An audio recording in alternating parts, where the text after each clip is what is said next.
ओम शांति। मैं कोई विशेष क्लास कराने के ख्याल से नहीं आपके सामने उपस्थित हुआ, बल्कि आपस में मिलजुल कर जो बाबा की बताई हुई बातें हैं, जिससे हमारा जीवन श्रेष्ठ बनता है और जीवन में धारणा महान बनती है, सभी हम पुरुषार्थ करेंगे मिलकर उन रत्नों का मनन चिंतन और ग्रहण करने का। कि दादी जी ने कहा है कि जो शिक्षाविद आए हुए हैं यहाँ, अध्यापकगण और अध्यापिकाएं, बहनें और भाई, सेवा काफी हुई है, अब उसके बाद थोड़ा भट्ठी का प्रोग्राम बनना चाहिए। सेवा काफी हुई है और उसके बाद भट्ठी का प्रोग्राम बनना चाहिए। ये जब उन्होंने कहा तो मेरा विशेष ध्यान इस ओर गया। हम लोग भी जब कभी कॉन्फ्रेंस करते हैं, अभी समिट हुई थी, कॉन्फ्रेंस हुई थी, बड़े बड़े आयोजन होते हैं, मेला वगैरह भी होता है, उसके बाद कई बार ये चर्चा होती है कि सेवा काफी हो गई, लोगों की, जनता की, अब अपनी कुछ सेवा की जाए उन्नति के लिए। और उसमें भी विशेष रूप से योग अभ्यास, तपस्या या भट्ठी का प्रोग्राम विशेष बनाया जाता है।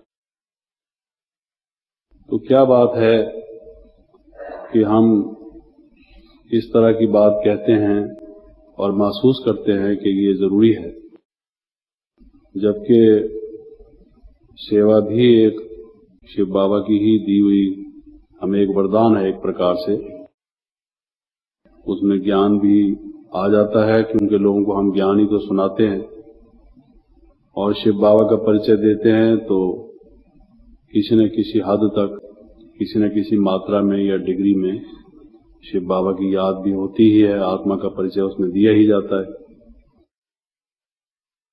सभी चीजें होने के बावजूद भी ये महसूस होता है कि भट्ठी रखी जाए। तो मुझे याद है कि एक अव्यक्त वाणी में बाबा ने भट्ठी के बारे में कहा था कि जो हमें पहले से मालूम है, हम जानते हैं, समझते भी हैं, लेकिन वो प्रैक्टिकल लाइफ में हमारे नहीं है, उस गैप को पूरा करने का साधन भट्ठी है। भट्ठी किस लिए हम करते हैं?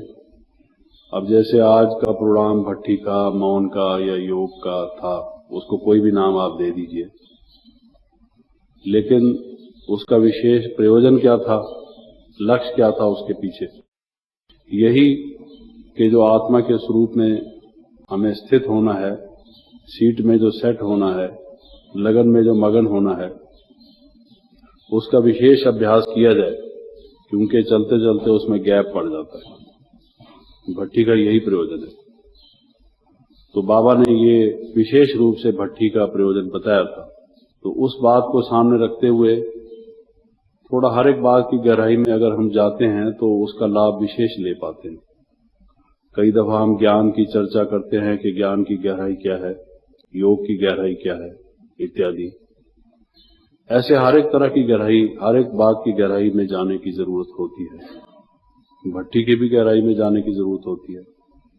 ज्ञानवान जो व्यक्ति है वो हर एक बात की गहराई में जाता है, क्योंकि जब हम गहराई में गोते लगाते हैं तब हम रत्न प्राप्त कर पाते हैं। तो इसमें थोड़ा पहले हम इस बात को सामने रखें कि सेवा हमारा एक सब्जेक्ट है। ज्ञान, योग, दिव्य गुणों की धारणा, हमारे और भी 3 सब्जेक्ट्स हैं। ये तो रही सब्जेक्ट्स की बात, लेकिन इसके अतिरिक्त हम आमतौर से ये भी कहते हैं कि त्याग, तपस्या और सेवा, केवल सेवा नहीं।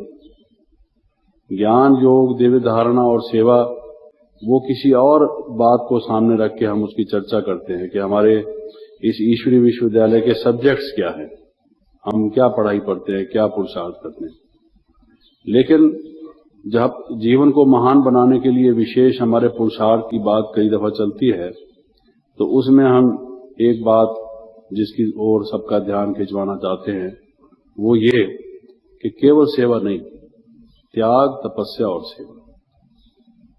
सेवा में अगर हम केवल लग जाते हैं, त्याग की भावना हमें नहीं रहती और तपस्वी मूर्त हम नहीं रहते, हमारा जीवन तपस्वी ना होके एक केवल सोशल वर्कर जैसा हो जाता है, तो भी उस तपस्या में वो रस, वो मिठास, वो उसकी सफलता, वो रूहानियत, वो दिव्यता, वो अलौकिकता उसमें नहीं रहती।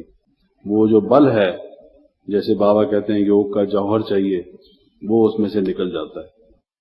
तो ये तीनों चीजें इकट्ठी साथ साथ रहनी चाहिए, त्याग, तपस्या और सेवा। मैं समझता हूं ये बहुत ही प्रेरणादायक शब्द हैं, जिनको सुनकर कोई भी जो आध्यात्म प्रिय व्यक्ति हो, उसका मन लालायित हो उठता है कि जीवन सचमुच मेरा ऐसा ही होना चाहिए। मेरे जीवन में भी त्याग, तपस्या और सेवा, ये तीनों भाव सर्वोत्तम भाव है। कौन व्यक्ति है जो इसको सुनकर प्रेरित नहीं होता होगा अपने जीवन को महान बनाने के लिए? लेकिन इनका बैलेंस बहुत दफा हम देखते हैं कि हम लूज कर बैठते हैं। तो ये भट्टी की बात जो आती है वो क्यों? जैसे बाबा हमें कहते हैं कि जो देह अभिमान है वो सब विकारों की जड़ है, सब पापों का मूल देह अभिमान है। जितनी भी भूलें हमने की उसकी जो बुनियाद है एक भूल जिससे सारी भूलों का वृक्ष पैदा हुआ। भूलों का भी जो बीज है जिससे भूलों का एक वट वृक्ष पैदा हुआ, वो है ये देह अभिमान। और उसके मिटाने के लिए बाबा कहते हैं कि योग अभ्यास की जरूरत है, सोल कॉन्शियसनेस की जरूरत है, आत्मा की स्वरूप में स्थिति होने की जरूरत है। तो फिर सेवा के बाद भट्टी की जो बात जरूरत है वो क्यों? तपस्या में सब कुछ आ जाना चाहिए, लेकिन मुझे याद है कि बाबा ने कुछ मुरलियां त्याग के विषय में हमें विशेष समझाने के लिए, हम ध्यान आकर्षित करने के लिए चलाई थी, और बहुत प्रकार से बाबा ने इस विषय पर समझाया था। तो ये जो तीनों विषय हैं, त्याग, तपस्या और सेवा, इन पर थोड़ा थोड़ा आज हम ध्यान दें और एक दूसरे के जो अनुभव है उनसे हम लाभ उठाएं। तो मैं समझता हूं कि एक तो त्याग है, दूसरा त्याग वृत्ति है, इसमें भी थोड़ा अंतर है। कई बार हम ऐसी लहर में होते हैं कि योग अभ्यास हमने किया, उसके बाद स्थिति हमारी अच्छी रही, उस अच्छी के बाद हमको कोई किसी बात के लिए त्याग करना पड़ता है, हम झट से कर देते हैं।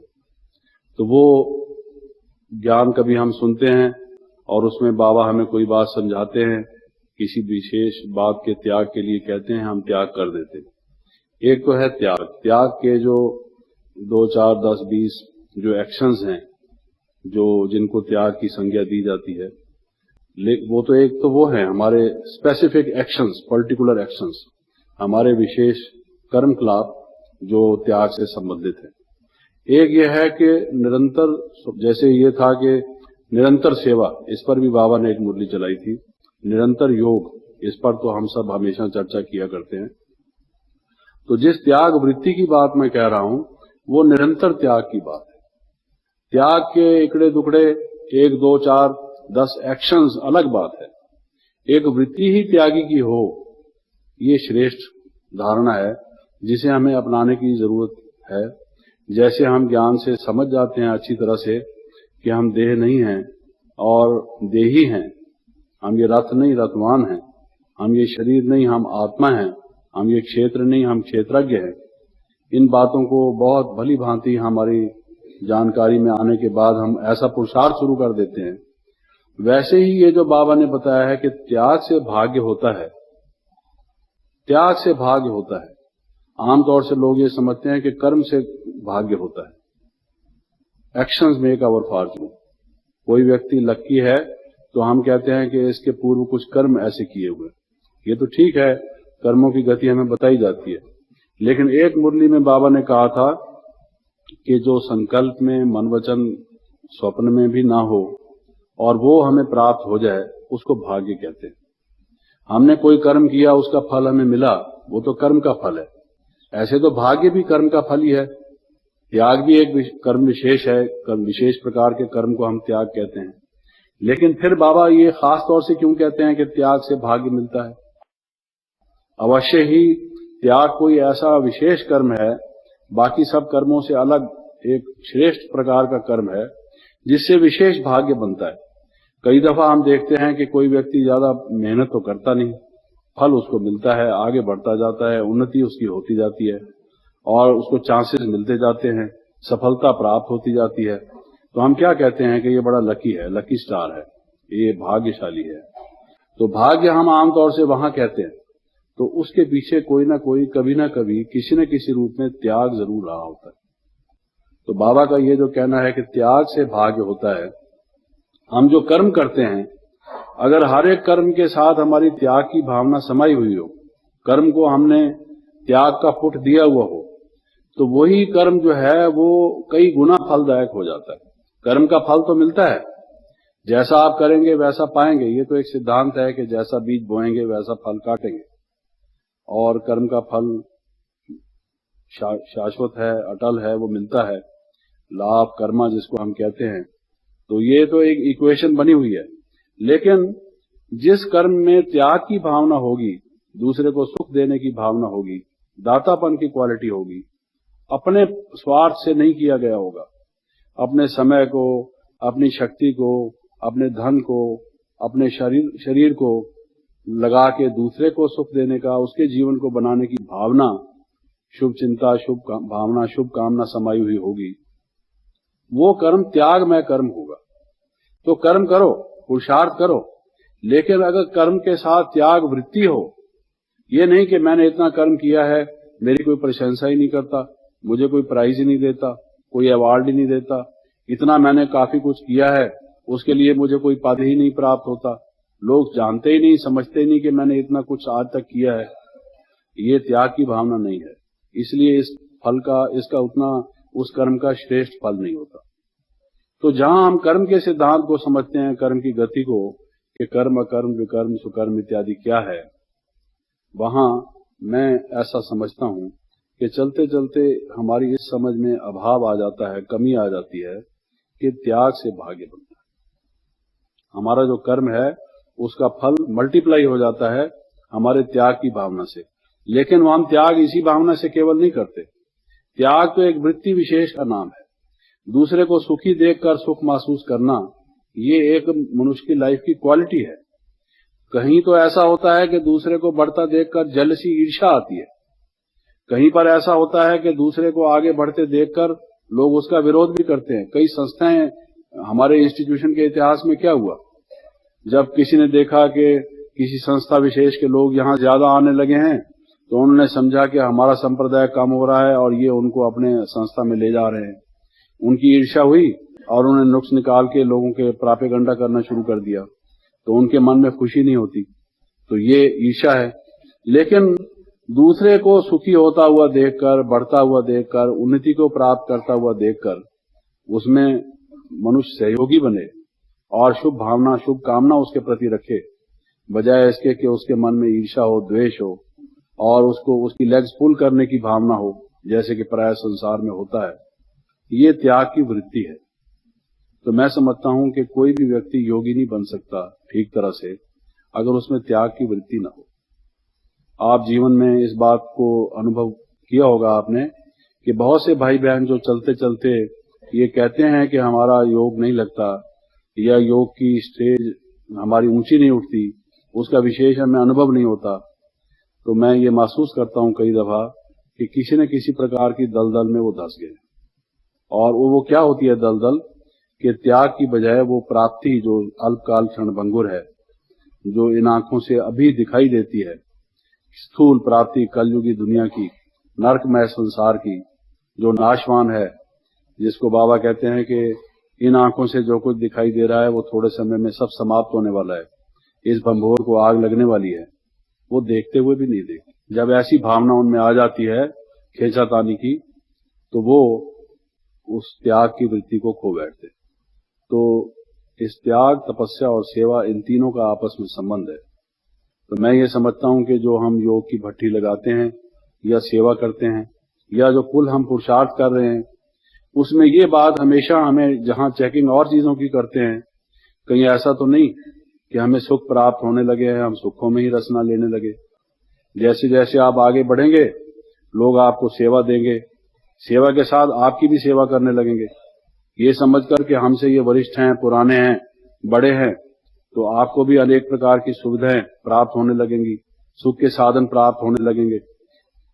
अगर उन उम्मीदों में चले गए और उनके भोग में चले गए, उनको इकट्ठा करने में चले गए, तो जीवन में आलस और वैभव जहां इतनी विपुलता उसकी आ जाएगी, तो नतीजा ये होगा कि विलासी जीवन ही होगा। जीवन में अलबेलापन आने लग जाएगा और मनुष्य पुरुषार्थ से पतित होकर जो सिंपल जीवन है, जिसको बाबा कहते हैं सिंपल और सैंपल बनो, वो नहीं रहेगा। त्याग वहां समाप्त हो जाएगा। तो हमें बाबा का जो जीवन है, जैसे आज भी कहा जा रहा था कि हम चेकिंग कैसे करें, ये आदर्श हमारे सामने है। और उनके जीवन की मैं ये देखता हूं झलक में, सबसे पहली प्रतिभा जो है वो यही है कि त्यागमय जीवन। कहां जवाहरी जीवन जिसमें सब बातें प्राप्त थी, और कहां उसके बाद ऐसा जीवन, अभी जो आप बाबा के कमरे में जाते हैं, ये तो कई दीवारें निकालकर बढ़ाया हुआ है। बाबा का जो पहले कमरा था, उसको अगर आप देखते तो सृष्टि के आदि पिता इस कमरे में रहते थे, उनके योग्य ये कमरा है, आपको देखकर आश्चर्य होता। अभी तो उसकी एक आर्टिफिशियल सीलिंग बना दी गई है, हिडन लाइट्स हैं उसमें, बैठने को आपके फोम और वो साधन बिछे हुए हैं। और बाबा के जो बाथरूम वगैरह, लैट्रिन तो नहीं, और कुछ चीजें रखने वगैरह के साधन थे, वो सब छोटे छोटे कमरे जो पुराने जमाने में किसी अस्तबल के लिए या किसी काम के लिए बनाए गए थे, वो सब हटाकर उसको एक अच्छा सा मॉडर्न रूप दे दिया गया। तो आपको देखने में आता है कि भाई ये कमरा है, कुछ फर्नीचर भी रखा है वहां। बाबा की कैसी कुर्सी थी, कैसी मेज थी, किस जगह पर वो बैठते थे, और बहुत वर्षों तक तो पंखा तक भी नहीं था, सेंटर्स का भी ये इस तरह की रूपरेखा थी। उसका मतलब हमें ये नहीं कि जानबूझकर हमने अपने जीवन में हठ योग करना है, लेकिन ऐसा भी नहीं कि हम ये सब सुविधाएं तो बहुत हैं, आप एक के बाद एक प्राप्त करते जाएं। आजकल तो साइंस कोशिश कर रही है कि और ज्यादा इन्वेंशंस होते जाएं, मॉडल्स ही चेंज होते जाते हैं। आप एक कार लेंगे, थोड़े दिन के बाद दूसरी कार आ जाएगी, पहली कार तो महंगी हो ही जाएगी, आप सोचेंगे इसको डिस्पोज ऑफ करके और ज्यादा ले लें। तो ये जब जीवन में मनुष्य की आ जाती है, वो यही भोग लेता है सब, उसको प्राप्त होने वाला कुछ नहीं। तो मैं आप सबसे निवेदन करूंगा कि योगी जीवन में एक बहुत बड़ी परीक्षा जो आती है चलते चलते, औरों को देखकर भी हम जो कॉपी करने लग जाते हैं, ये खाता क्या है, ये सोता कैसे है, ये पहनता क्या है, इसके साधन आने जाने के क्या हैं, ये किस प्रकार की फैसिलिटीज, प्रिविलेजेस और इनको वो सब साधन मिलते हैं, ये जो हम कॉपी करने लग जाते हैं, हमारा योग समाप्त हो जाता है, सेवा की भाव समाप्त हो जाती है, हम यही सब कुछ भोग लेते हैं, यहीं कमाया, यहीं खाया और यहां से खाली झोली झाड़ के चल पड़े। It is absolutely no use. इसलिए मैं ये समझता हूं कि सबसे पहली बात ये, हम पहले सेवा भी करते थे, मिनिस्टर से मिलने जाते थे, कोई साधन व्हीकल तो होता नहीं था, उनसे मिलके, जजेस से मिलके जब हम वापस लौटते थे तो बाहर तक छोड़ने आते थे और पूछते थे आपके पास कोई साधन है। हमारे पास तो साइकिल रिक्शा भी नहीं होती थी, क्योंकि साइकिल रिक्शा को 1 घंटा रोक ले वो तो 20-25 रुपए तो वैसे रुकने के ही ले लेगा। अब यज्ञ में दान किए हुए पैसे, हम इतने पैसे उसको रोके रखें। हम तो ये समझते थे गुलजार बहन और वहां बड़ी बड़ी वरिष्ठ बहनें, कितनी दूर मिनिस्टर्स की कोठियों के पास कोई बस स्टॉप थोड़ी होता है, वो तो साइलेंस जोन होता है, वहां पर से तो व्हीकल्स, हैवी व्हीकल्स जाते भी नहीं। तो बस का स्टॉप कहाँ होगा? 1-1.5 मील तो चल के पहले बस स्टॉप पर जाते थे, फिर बस तो कभी रुकती थी, कभी नहीं भी रुकती थी, हम उसको हाथ ही दिखाते रह जाते थे और खड़े रहते थे। तो लेकिन एक आनंद था उस जीवन में, एक लज्जत थी, एक मजा था। आज भी वो हमारी यादगार बन गई कि क्या हम करते थे। वो जो सुख था जीवन में, एक विशेष प्रकार का सुख था। ज्ञान का अपना सुख है, योग का अपना सुख है, पवित्रता का अपना सुख है, इन सब के बहुत अलौकिक सुख हैं, अतीन्द्रिय सुख हैं। लेकिन त्याग में, जो त्याग से सेवा की जाती है, मैं आपको सच कहता हूं, उसकी लज्जत भी एक अलग प्रकार की है। स्वादिष्ट से स्वादिष्ट भोजन, अच्छे से अच्छे वैभव भी आपको मन को इतना सुख नहीं दे सकते जो उत्सर्ग और त्याग में सुख है। ये तो स्थूल मैंने बताया, लेकिन बाबा ने हमें कितने प्रकार के त्याग बताया हुआ है, सूक्ष्म भी और सब तरह के भी। लेकिन मैं ये कह रहा था कि सेवा जब हम करते हैं, जैसे त्याग में बाबा ने क्या कहा हुआ है कि सबसे बड़ा त्याग है देह अभिमान का। देह अभिमान का त्याग आपने कर दिया तो सब उसमें समा गए। जैसे कहते हैं हाथी के पांव में सबका पांव शामिल हो जाता है। अगर ये एक त्याग हमसे हो गया, इसी में ही लगे रहते हैं। रोज मुरली में आता है बच्चे मनमना भव, आत्मा निश्चय में स्थित हो, वो सोल कॉन्शियस बनो। There is not a single day when this lesson is not repeated. हर दिन हमें ये बात बताई जाती है, लेकिन हम ही मिट्टी के माधव हैं, काठ के बने हुए गणेश, बैठे रहते हैं, सुनते हैं, लेकिन टस से मस नहीं होते, वही बात सुनते हैं, वहीं के वहीं रहते हैं। लोग इतनी मुद्दत में पीएचडी कर गए और कई कई मास्टर्स डिग्री प्राप्त कर गए, और हम एक डिग्री नहीं प्राप्त कर पाए इतने वर्षों में कि मैं आत्मा हूं, मैं शरीर नहीं हूं। इसको क्या कहेंगे हम? ये हमारा एक प्रमाद समझ लीजिए, आलस समझ लीजिए, हमारी गफलत समझ लीजिए। इतना ऊंचे से ऊंचा पढ़ाने वाला हमें मिला है और इतनी अधिक से अधिक पावरफुल बाबा की वाणियां हैं, लेकिन इस चीज को हम अचीव नहीं कर पाए। तो इसलिए बाबा ने इस पर महत्व देते हुए यही कहा है कि सबसे बड़ा जो त्याग है वो तो देह अभिमान का त्याग है।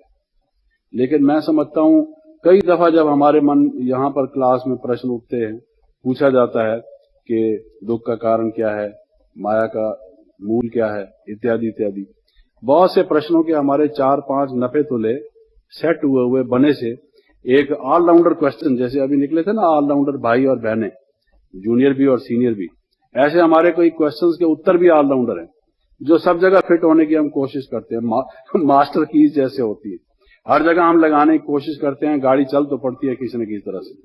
जैसे कई दफा चाबी ना मिले, कील से भी आदमी काम कर लेता है, चला लेता है। It's something like that, it ticks, हो तो जाता है। लेकिन फर्क है, हमने देखा है कि सिर्फ देह अभिमान से नहीं, अभिमान तो सब बुराइयों की मूल है ही, चाहे वो देह अभिमान हो, चाहे वो ज्ञान का ही अभिमान हो। मैं योगी हूं, इसका ही नशा मनुष्य को आ जाए कि मैं बहुत बड़ा एक प्रकार का योगी हूं, लोग हमारे नाम के साथ राजयोगी लगाने लगे और हम भी मस्ती से चलने लगे कि हम भी कुछ हैं संसार में। अभिमान तो कई तरह का हो सकता है, लेकिन हमने ये देखा कि सेवा का भी एक अभिमान होता है। सेवा जिसमें भाव ही त्याग का, दूसरे की एक खिदमत करने का है, जिसको हम ये कहें, हिंदी में हम सेवा कहते हैं, एक बहुत अच्छा सा शब्द है, आकर्षक, लेकिन अगर इसकी अंग्रेजी में हमने देखा कि विदेशी लोग जब इसको ट्रांसलेट करते हैं तो मैं सेवक हूं, ये नहीं कहेंगे आई एम योर सर्वेंट। सेवक का ये भी एक ट्रांसलेशन तो हो सकता है ना, आई एम योर सर्वेंट। मनुष्य समझता है ये मेरी इंसल्ट है, I am not his servant, he is not my boss. ये मैं कैसे कहूंगा कि मैं इसका सर्वेंट हूं? सर्वेंट नहीं, तो वो ये कहते हैं आई एम सर्वर। नया सा एक शिष्ट एक बड़ा शब्द निकाल लिया कि भाई मैं सर्वर हूं, सर्वेंट नहीं हूं। तो क्या इसमें फर्क पड़ता है? सोचने की बात है। पहले तो बाबा कहते हैं कि 22 रह तक भी ये लिखते थे कि you are most obedient servant. Letters में किसी को लिखते थे, आपका शुभाभिलाषी भी कई लोग लिखते थे, आपका कई लोग ये भी लिखते थे खिदमतगार। तो इसमें कोई हर्ज की बात तो नहीं, एक नम्रता का एक भावना है। लेकिन मनुष्य शब्दों में भी जब जाता है तो काफी उसमें से मीन मेट निकालने लगता है। तो सोचने की बात यह है कि जो सेवा जिसमें समाया हुआ ये भाव है कि दूसरे को हम सेवा दें, अपना कुछ त्याग करके दूसरे का कोई लाभ करें, उसमें भी जैसे देह अभिमान सब विकारों की जड़ है, माया की जड़ है, आप देखेंगे सेवा में भी अभिमान आ जाता है। देह अभिमान एक प्रकार का अभिमान है, सेवा अभिमान एक दूसरी प्रकार का अभिमान है। जैसे देह अभिमान को समाप्त करने के लिए भट्टी की जरूरत है, वैसे सेवा अभिमान को भी दूर करने के लिए भट्टी की जरूरत है। इसलिए शायद बड़ी बहनें हमें कई दफा कहती होंगी कि काफी सेवा आपने कर ली, अब भट्टी कर लो। शायद उनका ये ख्याल होता हो कि सफाई साथ साथ हो जाए, क्योंकि मेला मलाखड़ा मनाने के बाद काफी कूड़ा करकट इकट्ठा हो जाता है, उसके बाद सफाई की जरूरत रहती है। Whatever may be the reason, लेकिन ये मैं कोई यहाँ इसके लिए नहीं कह रहा। सब जगह जहां बड़े बड़े प्रोग्राम होते हैं, सभी भाई बहन कहते हैं कि बहन जी छोड़ो आप सेवा को, आपको ये प्रोग्राम रखो, स्व उन्नति का प्रोग्राम रखो। तो कैसे है कि जो सेवा है वो अभिमान का रूप ले लेता है, और सेवा जिसमें उत्सर्ग समाया हुआ है उसकी बजाय वो सेवा अभिमान का एक हमारे सामने फॉर्म ले लेता है। तो आप देखेंगे कि जब हम सेवा करते हैं, अगर दत्तचित्त होकर जमकर पूरी अटेंशन से बड़े ढंग से प्लान करके सबको साथ मिलाकर कोई सेवा हम करते हैं तो सफलता होती है। और सफलता होना लाजमी है, क्योंकि केवल इसलिए नहीं कि आपने उसको बहुत अच्छा प्लान किया है और बहुत अच्छे ढंग से उसको किया है, आप टैलेंटेड व्यक्ति हैं, बल्कि बहुत से लोगों ने उसमें दान का पैसा लगाया है और बाबा को दिया है। उन्होंने बाबा को सामने रख के सहयोग दिया है। ये क्या लाइट है भाई? तो वो उन्होंने दिया बाबा को सामने रखकर है, तो बाबा उसको सफल तो करेंगे। और इतने भाई बहनों ने जो उसमें सहयोग दिया है, तो उसकी मेहनत है अच्छे शुभ भावना शुभ कामना से वो फलीभूत तो होगी। जब वो फलीभूत होती है, सेवा का फल निकलता है, नेचुरली जो at the helm of the affairs, at the head होते हैं, जो विशेष निमित्त बनते हैं, और दूसरे भी जो साथ साथ होते हैं, उन सब की लोग प्रशंसा करते हैं। बहुत अच्छी सेवा की, बहुत सफलता निकली। कोई सेंटर स्थापित करता है, कोई जोन का इंचार्ज होता है, कोई सेंटर का इंचार्ज होता है, कोई किसी विभाग का डिपार्टमेंट का इंचार्ज होता है। जो व्यक्ति जो कार्य करता है, सब लोग कहते हैं कि ये बहुत सेवा करता है, इसने इतने सेंटर खोले, इतनी आत्माओं को ज्ञान और योग सिखाया, ये इतने को योग शिविर कराने के लिए मधुबन ले आया, इत्यादि इत्यादि। जिसने जो भी सेवा की हो, उसका अपने परिवार में वर्णन तो होता है। उस वर्णन को सुनते सुनते मनुष्य में जो भावना है सेवा की, वो गौण होने लग जाती है, और मैं भी कुछ हूं, वो ज्यादा भावना होने लग जाती है। जैसे देह अभिमान क्यों होता है? क्योंकि आत्मा देह में रहती है, देह के नाम से लोग हमें पुकारते हैं, देह के संबंधों में हम लोग वर्तते हैं, देह के संबंधों की चर्चा होती है, देह से ही व्यवहार करते हैं। तो उसका कारण, उसका फल ये होता है कि देह अभिमानी बन जाती है। इसी प्रकार से सेवा में आते आते जब हमारी प्रशंसा होने लग जाती है, तो हमको आदत पड़ जाती है। कहीं अगर प्रशंसा की बजाय बुकेस की बजाय ब्रिक बैट्स मिलने लग जाते हैं, अगर प्रशंसा की बजाय उसका कोई रिवर्स कोई कह देता है, हम उसको शत्रु समझ लेते हैं। हम समझते हैं कि ये तो मेरा विरोधी है, उससे हमारी अनबन हो जाती है, मन मुटाव हो जाता है। बल्कि अगर कोई सेवा करता है और हमारे क्षेत्र हैं, हमारे क्षेत्र में अगर कोई घुसपैठ करता है, तो हमको लगता है कि ये भी कोई विदेशी इसमें आक्रमण हमारे देश पर इसने कर दिया। तो ये भी एक भावना मनुष्य के जीवन में आ जाती है।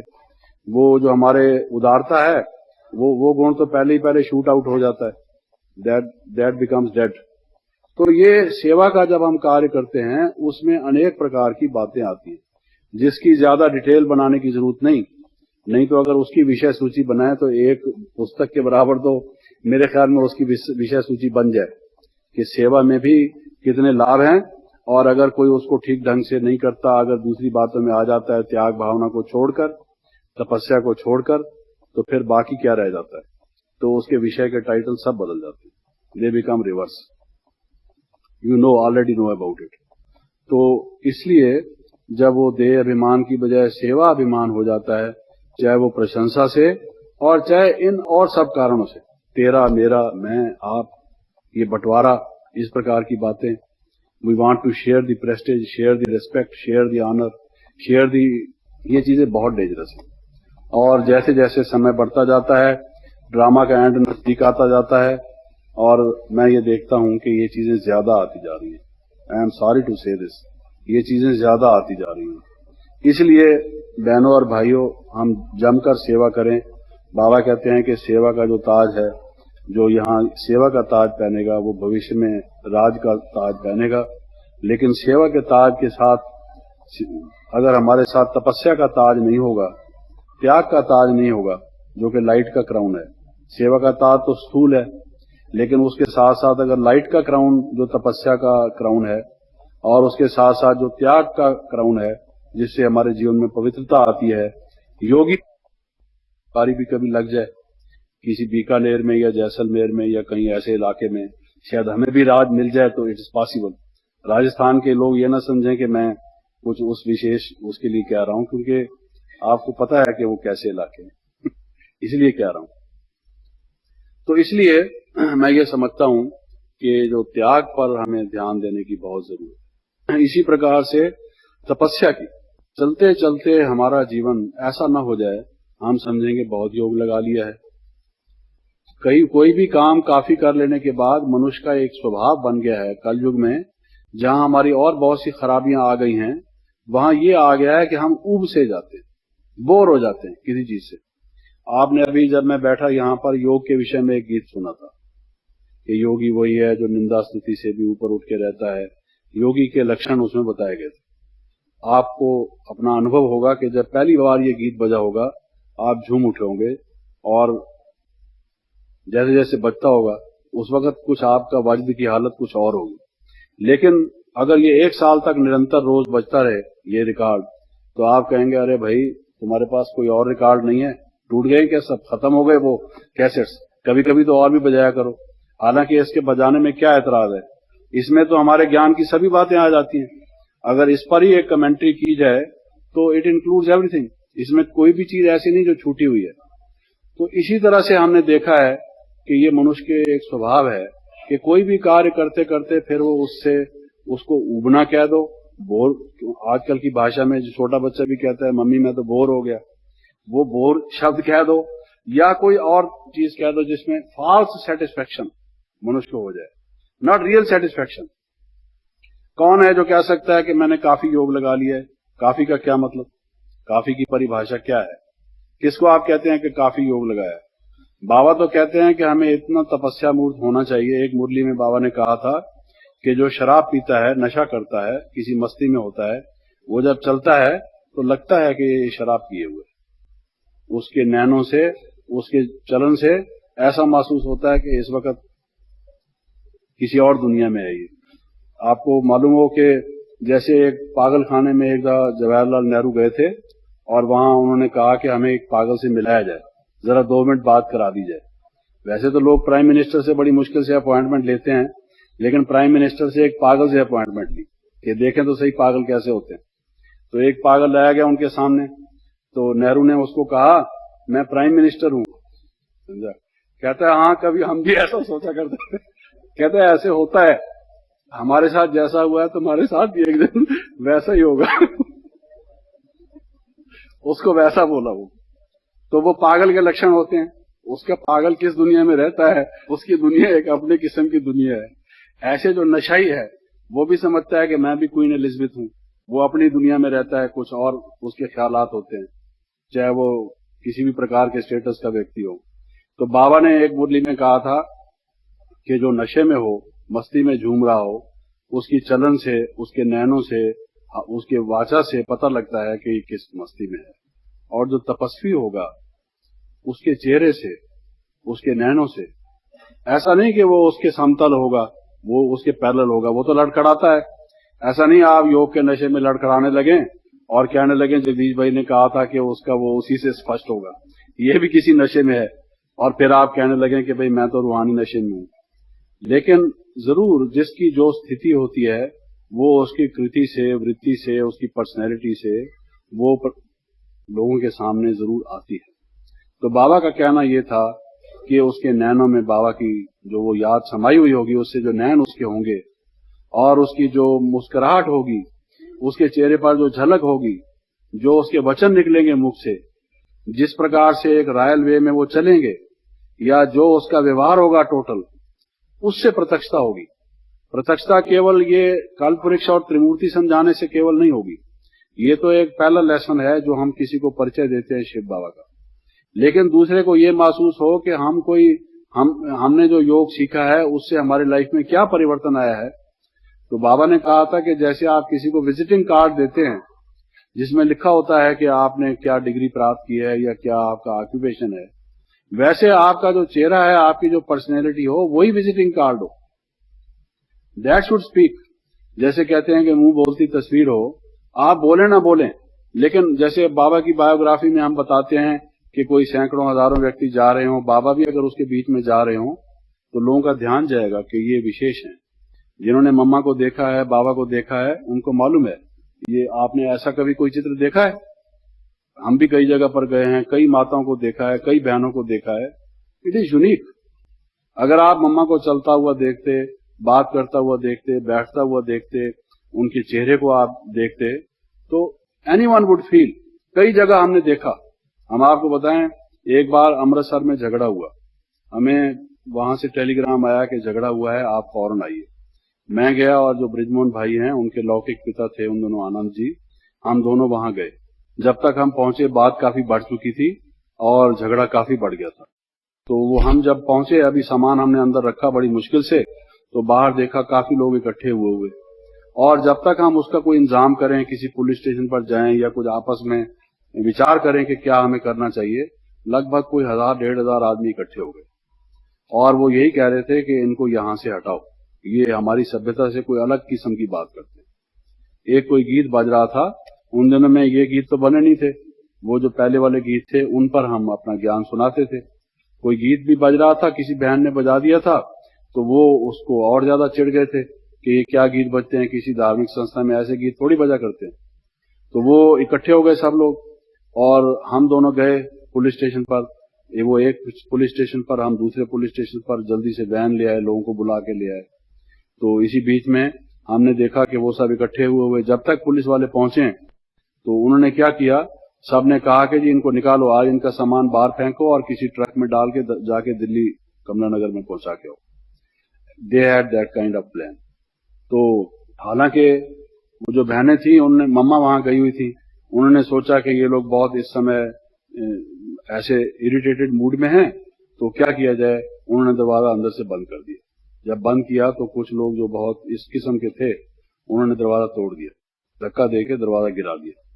गिरा के, हालांकि उनको ये मालूम है कि सब बहनें अंदर हैं और बहनों पर इस तरह का व्यवहार ठीक नहीं था, लेकिन जब मनुष्य को क्रोध आता है, घृणा के उस आवेश में होता है, उन्होंने कुछ भी नहीं देखा और वो गिरा के अंदर चले गए।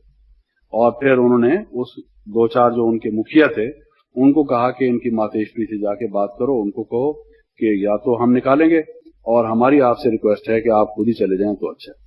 तो 2 4 5 को उन्होंने भेजा बात करने के लिए। वो गए अंदर। मम्मा को उन्होंने फर्स्ट स्टोरी में बिठा रखा था, तो मम्मा बैठी थी। तो कहाँ है मम्मा, वो इस कमरे में, उस कमरे में, सब कमरे में ढूंढने लगे। देखा मम्मा तो है नहीं, लेकिन ये तो उनको मालूम था मम्मा वहां है, तो वो चढ़ गए ऊपर के फर्स्ट फ्लैट पर। वहां पर देखा तो मम्मा तो योग में बैठी हुई थी। तो जाके बैठ गए चुप करके। तो मम्मा को देखते रहे, मम्मा भी उनको देखती रही, वो भी बैठे रहे, मम्मा भी बैठी रही। एक शब्द नहीं बोला उन्होंने, एक शब्द। और फिर कुछ देर जब बैठे रहे चुप करके, क्या उनको महसूस हुआ, वो वहां से उठ के वापस चले गए। वापस जाके जो बाहर लोग खड़े थे इंतजार में कि कुछ फैसला करके आएंगे, आज इस बात का रोज रोज झगड़ा होता है, तो वो सब सोच रहे थे कि कुछ निष्कर्ष लेकर आएंगे। जब वो वहां से गए तो कहते हैं भाई क्या फैसला हुआ। कहते हैं जी इनकी मम्मा जो है, ये भले खराब है ब्रह्मा कुमारी, लेकिन इनकी मम्मा जो है उसमें कोई खराबी नहीं। ये हम आपको कह सकते हैं कि वो साक्षात देवी है। आप में से किसी ने देखना हो तो जाके देख लीजिए। तो सब लोगों ने सोचा कि ये भी उनके सामने गया, जादू इनको भी लग गया, हम जाएंगे हमको भी जादू लग जाएगा। किसी की हिम्मत नहीं हुई अंदर जाने की। लेकिन मैं एक मिसाल दे रहा हूं आपको कि ये है तपश्चर्या का फल। और साथ साथ मम्मा का जो व्यक्तित्व था, जो संस्था का बड़े से बड़ा विरोधी हो, मुझे जीवन में इस बात का अनुभव है, वो तब तक विरोध करता होगा जब तक वो मम्मा या बाबा के प्रैक्टिकल सामने नहीं आया होगा, या उससे ज्यादा आगे अगर उसने बात नहीं की होगी। लेकिन अगर उसने वो सामने चला गया होगा या थोड़ी बात भी कर ली होगी, तो he must be A change person, वो अवश्य बदल गया होगा। तो यही एक तपश्चर्या का फल है, सबसे बड़ी जो सेवा है।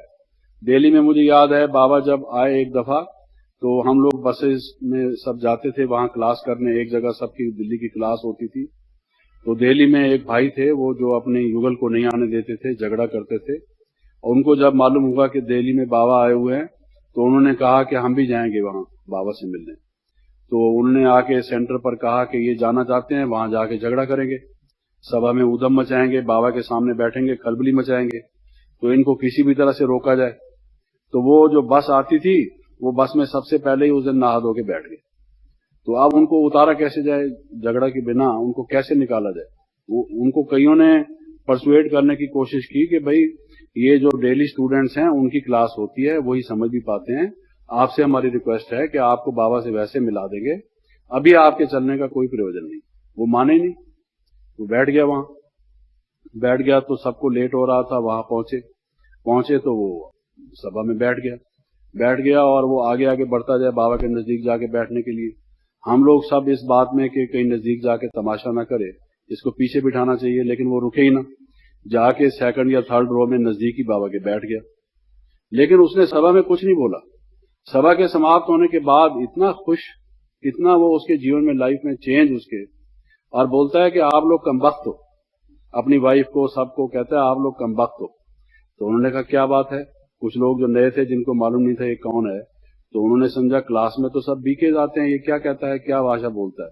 तो कहता है आप सब लोग कमबख्त हो, आपने बाबा से मुझे इतने बरस तक मिलने तक नहीं दिया और लोग मुझे कई बातें कहते रहे इस इंस्टीट्यूशन के खिलाफ। अगर एक दफा भी पहले मुझे मिलने दिया होता, मेरी बाबा से बात भी ना होती।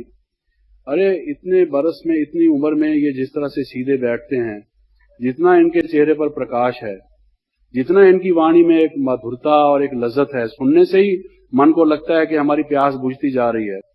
ऐसा व्यक्तित्व कभी किसी संसार में किसी का है? आप मुझे बताइए।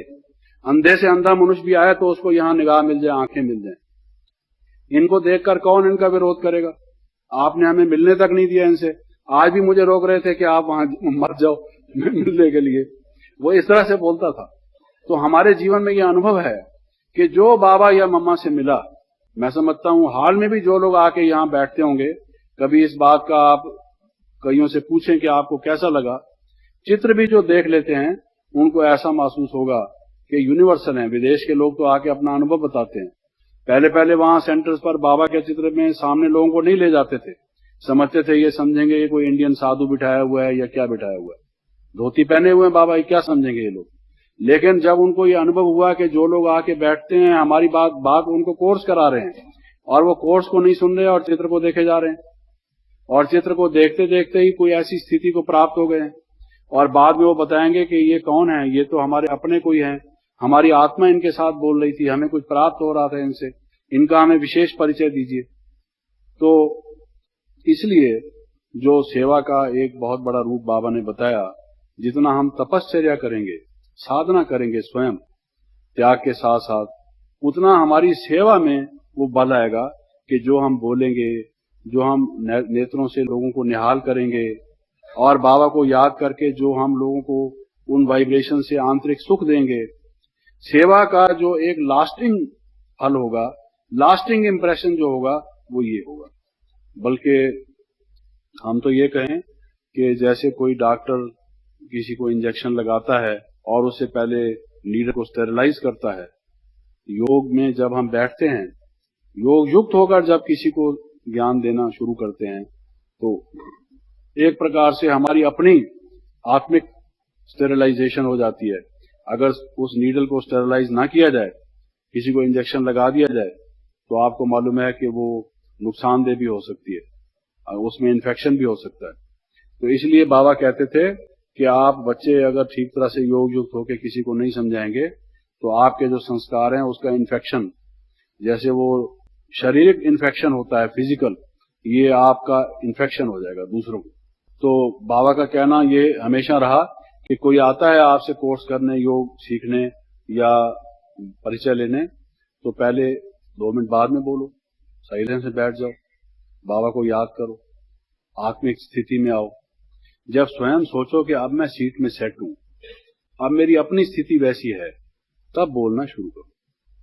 केवल वाचक ज्ञानी पंडित बनकर अगर किसी को समझाओगे तो उसका फल नहीं निकलेगा। अगर आप पहले स्वयं आत्मिक स्वरूप में स्थित होकर और शिव बाबा को याद करके अपनी उस आनंद की स्थिति में होंगे, फिर किसी को बाबा की महिमा करेंगे तो उसके मन को वो लगेगी, उसको टच होगी, बाबा भी आपकी मदद करेगा, उस आत्मा का कल्याण हो जाएगा।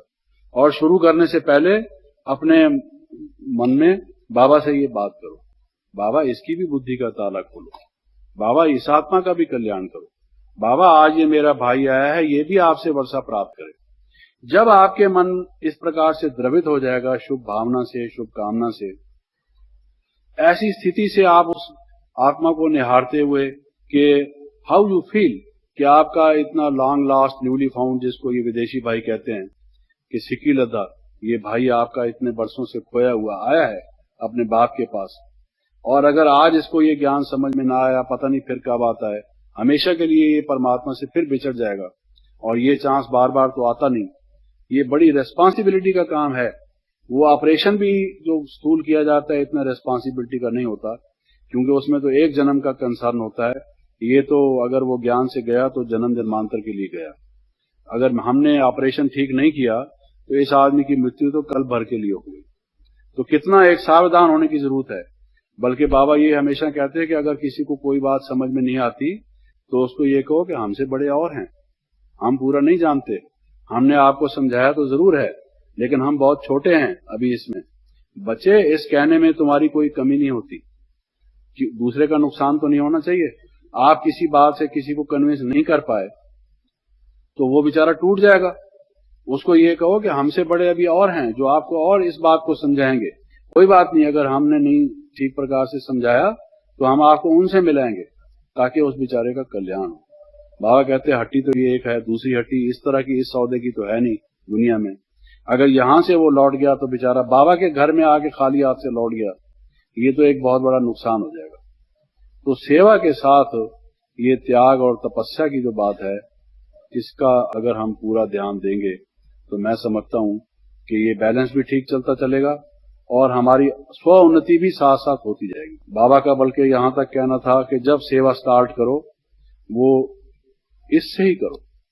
जब हम जा रहे थे विदेश यात्रा में पहली दफा, तो बाबा ने हमें जो और शिक्षाएं दी थी, वहां एक बात ये कही थी, जब कभी बाहर किसी वक्त सेवा पर जाओ, पहले बाबा के पास बैठ के बाबा से बात कर। एक दफा का हम आपको जिक्र बताएं, वहां के सेक्रेटरी जनरल से हमारी अपॉइंटमेंट थी, 1971 की बात है। और इन दिनों क्या नाम है उनका, एक बुद्धिस्ट जो बर्मा के थे, वो यूथ, हाँ, वो सेक्रेटरी जनरल थे। उनसे हमारी अपॉइंटमेंट थी। कुछ हम उनके लिए सौगात ले गए थे, वो भी उनको देनी थी। तो तैयार होने में जहां 4-5 व्यक्ति होते हैं, एक तैयार होता है तो दूसरा कहता है 1 मिनट ठहरो, बस मैं अभी आता हूं। तीसरा कहता है बस मैं अभी एक पर्स ही उठाना है, चलना है। कोई कुछ कहता है, कोई कुछ कहता है। संगठन में एक दूसरे के लिए रुकना पड़ता है, तो हम लोग रुके रहे। किसी को टाइम होने में, तैयार होने में लगा, दूसरे को लगा, तो हम लोग 10-12 मिनट 15 मिनट लेट हो गए। तो हम संगठित रूप से बाबा की याद में सब बैठ के जाते थे, ये हमें इंस्ट्रक्शन थी। उस दिन ये हो गया कि देर हो गई है, अब तो चलना चाहिए, अगर नहीं जाएंगे अपॉइंटमेंट का टाइम निकल जाएगा। और बात ये थी कि टैक्सी तो वहां बड़ी कॉस्टली होती है। हम लोग जब पहली बार गए थे, सेंटर्स तो थे नहीं, और इंडिया की गवर्नमेंट फॉरेन करेंसी देती ही कितना है, जब कोई विदेश में जाता है बहुत थोड़ी सी करेंसी देती है। तो टैक्सी की बजाय हम लोग बाई ट्रेन जाते थे। अब बाई ट्रेन जाएंगे, अगर एक ट्रेन हमने मिस कर दी, दूसरी ट्रेन मिस कर दी, पहले ट्रेन से जाओ फिर वहां से नजदीक से जाके टैक्सी लो, तो हमारी तो अपॉइंटमेंट कैंसिल हो जाएगी। तो इसलिए चलो रास्ते में ही याद में बैठ जाएंगे, अभी चलो, चल पड़े। नीचे जब उतरे, कई मंजिला मकान होते हैं, आपको पता है, लिफ्ट, पहले लिफ्ट ही मुश्किल मिलती है, कई लिफ्ट में आते जाते हैं लोग, लिफ्ट भी चाहे कितनी भी क्यों ना हो। तो जितना हमने टाइम सेव करने की कोशिश की, पहले तो हमारा टाइम खोटी होता गया, खराब होता गया। लेकिन जब उससे क्या होगा, सबका मूड थोड़ा फर्क पड़ता गया कि we are already late, serious हो गए सब कि पता नहीं हम टाइम पर पहुंचेंगे कि नहीं पहुंचेंगे। फिर जब नीचे उतरे सब, तो जिस जिसके जिम्मे जो जो चीज थी, मैंने कहा भाई सब चीज देख लो, है तो सही। कोई कहता है ओहो ये तो मैं भूल गया, दूसरा कहता है अरे अरे एक चीज तो मुझे भी लानी है, तीसरा कुछ और कहता है। 4-5 व्यक्ति थे हम, फिर वापस जाना पड़ा। अब इतने मंजिल पर फिर लिफ्ट लो, फिर वापस जाओ, और वहां के दरवाजे खुलते हैं, कईयों के आसानी से, कईयों के बड़ी कठिनाई से। न्यूयॉर्क में तो 4-4, 5-5 तरीके से दरवाजे बंद होते हैं ताकि कोई खोल न ले। जब तक किसी का अभ्यास ना हो, दरवाजा खोलने में ही टाइम लग जाता है। सिर्फ एक ताला नहीं खोलना होता, और एक हाथ से एक चीज को पकड़ो, दूसरे को इस तरह से पकड़ो, तीसरे को इस तरह से पकड़ो, तब कहीं जाके खुलता है। या तो 2-3 व्यक्ति हों खोलने वाले, तो बड़ी मुश्किल से हमने वो खोलने में ही, जब आदमी कंफ्यूज हो तो और ज्यादा टाइम लगता है। जब हम गए, लेट हो गए, वी लॉस्ट द अपॉइंटमेंट। और फिर हम उसके सेक्रेटरी जनरल से मिलने की बजाय जो उनका चीफ ऑफ द कैबिनेट था उससे मिले, उसको सब कुछ दिया।